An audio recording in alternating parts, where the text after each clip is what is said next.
Wamugore we. Mvena ni tukigore kitariho kiranyitabaho no mangi. Wamugo.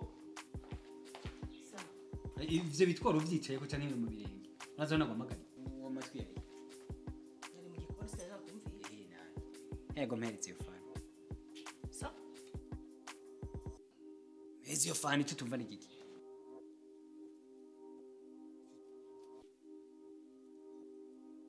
Nguye mu gikoni ugenda guhereza ifana. Nye. Nakuzaniye iki? Niyo ndagutonye guhinga.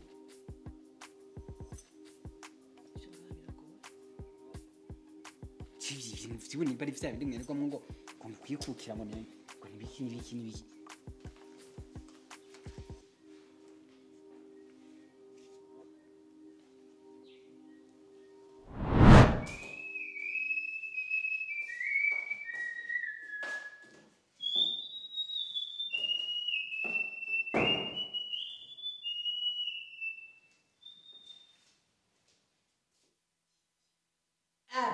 Ego kwe yena ni wamukora kuzirere ngiyi yo rasa oya kana mama kaze wamugore we ari bwitabese mama Lulu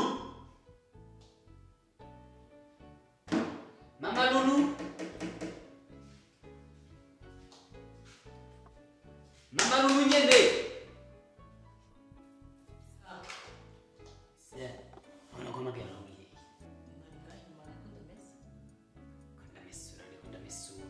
Kenyeye no mangi kugeza no tugozi twishwe twagusa tukakweraho.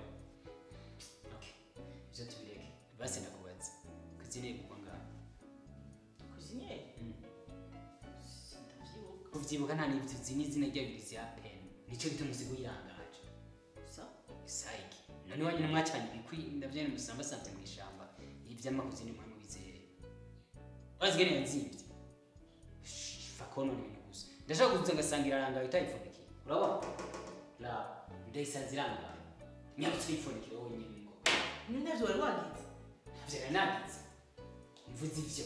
Ndavuga kavugiritse. Bisa navyo wagize. Zuronona ibintu byose ngo nijenzo bikugirira. Ikogisa. Reka ndabaho kuko atari niyo atakanze.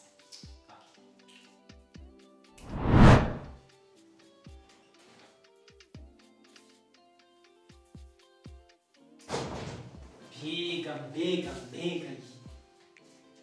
None nzomera kugirira. Ubu naho nagize iki? Ubu naho nibiki? Ejo utagize n'igiki? Ubu niho gisasera wanditsa. Nose ndakunda kora ibindi. Ego mama wanje ivyo bindi navyo. Ushaka ndagutane. Ubu naho nibiki? Mana.